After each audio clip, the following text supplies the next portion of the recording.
Bismillahirrahmanirrahim. Assalamualaikum warahmatullahi wabarakatuh. Perkenalkan, nama saya Wahyuni, NIM 211210600, mahasiswi Universitas 19 November Kolaka, Fakultas Teknologi Informasi, jurusan Sistem Informasi. Saya akan menceritakan sebagian pengalaman saya selama berkuliah di USN. Tingkat semester 2, saya bersyukur karena sedikit demi sedikit saya mulai dapat mengikuti perkuliahan dengan baik. Dan semester ini tugas tak sepadat semester 1. Namun, mata kuliah semester 2 ini semakin sulit. Tetapi, saya tetap semangat belajar dan saya juga merasa senang karena bertemu dengan dosen yang rajin masuk. Di sini juga perkuliahan sudah ada yang offline, sehingga saya bisa memahami materi yang diberikan oleh dosen. Demikianlah pengalaman saya selama menjalani kuliah ini di semester ini, yang sampai saat ini saya pun masih berstatus mahasiswa di USN Kolaka. Di tingkat semester 2, motivasi saya untuk menjadi sukses tidak dibutuhkan nilai yang bagus, tetapi dibutuhkan ilmu yang dapat dipergunakan ke depannya. Permasalahan yang saya ambil dalam kehidupan sehari-hari yaitu pemanasan global. Pemanasan global adalah proses meningkatnya suhu rata-rata atmosfer laut dan daratan bumi. Apa saja penyebab pemanasan global? Pertama, kendaraan bermotor.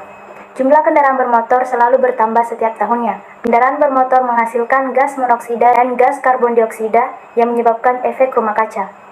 Yang kedua, gas buangan industri juga menyebabkan efek rumah kaca karena asap buangan pabrik mengandung gas karbon dioksida dan gas metana yang berbahaya. Yang ketiga, penggunaan CFC yang tidak terkontrol. CFC adalah bahan kimia yang digunakan di berbagai peralatan rumah tangga seperti kulkas dan pendingin ruangan. Keempat, pembakaran hutan dan penebangan liar. Pohon adalah salah satu penghasil oksigen terbesar di dunia, dan karena banyaknya aksi pembakaran hutan secara ilegal dan banyak pohon-pohon habis terbakar sehingga kadar CO2 di udara tetap banyak. Yang kelima, gas metana yang dihasilkan mikroba yang ada di rawa-rawa juga berasal dari kotoran hewan ternak, menyebabkan efek rumah kaca, berujung pemanasan global. Yang keenam, penyebab efek rumah kaca. Akibat panas yang dipantulkan ke permukaan bumi dan tertampak gas-gas yang ada di lapisan atmosfer sehingga tidak dapat diteruskan kembali ke luar angkasa. Akibatnya panas matahari tertampak di dalam bumi sehingga suhu udara di bumi semakin panas. Akibat pemanasan global, yang pertama, naiknya permukaan air laut. Hal ini disebabkan oleh mencairnya es yang ada di kutub akibat suhu udara yang bertambah panas. Yang kedua, banjir. Naiknya permukaan air mengakibatkan garis paten menjadi naik sehingga menyebabkan banjir. Yang ketiga, cuaca dan iklim menjadi tidak teratur.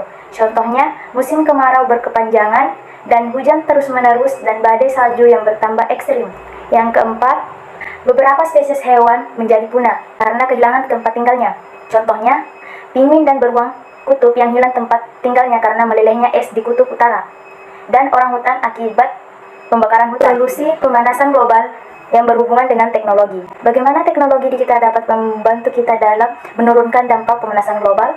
Yaitu Microsoft Indonesia melalui acara Microsoft Dev atau Versa 2022 mencoba menunjukkan inisiatif berbasis digital yang bermunculan untuk mengurangi jejak emisi di sekitar kita. Satu contohnya adalah Jejak In Startup Climate Tech yang menyediakan layanan perhitungan jejak karbon. Untuk menjalankan MRP, berbagai teknologi pun digunakan. Contohnya adalah sensor IoT, drone, lidar, serta satelit. Inisiatif Microsoft Cloud for Sustainability sebagai salah satu perusahaan teknologi terbesar di dunia. Microsoft akan membantu dalam setiap cakupan atau skop pengurangan emisi. Pada skop 1 dan 2, emisi langsung dan tidak langsung dari aktivitas perusahaan Microsoft menyediakan emission dashboard. Sedangkan untuk skop 3, itu emisi yang muncul dari value chain. Microsoft menyediakan Microsoft Cloud for Sustainability. Bagi perusahaan yang saat ini sedang menyusun strategi keberlanjutan lingkungan, pertama adalah menggunakan infrastruktur berbasis cloud. Hal ini karena infrastruktur cloud mengurangi emisi sampai 98%. Langkah kedua adalah membangun inovasi berdasarkan data jejak karbon yang dihasilkan. Berdasarkan data yang ada, perusahaan dapat melakukan langkah penyeimbang seperti menanam pohon sambil terus berinovasi mengurangi emisi. Langkah ketiga adalah mentransformasi produk dan model bisnis yang berorientasi pada keberlanjutan. Dan langkah ini bisa dilakukan dengan berkolaborasi dengan konsumen dan mitra bisnis. Dari pemaparan di Microsoft Dev atau versi 22, bisa terlihat bagaimana teknologi digital dapat membantu kita dalam melawan dampak pemanasan global. Mari kita bersama mengurangi emisi demi masa depan bumi kita.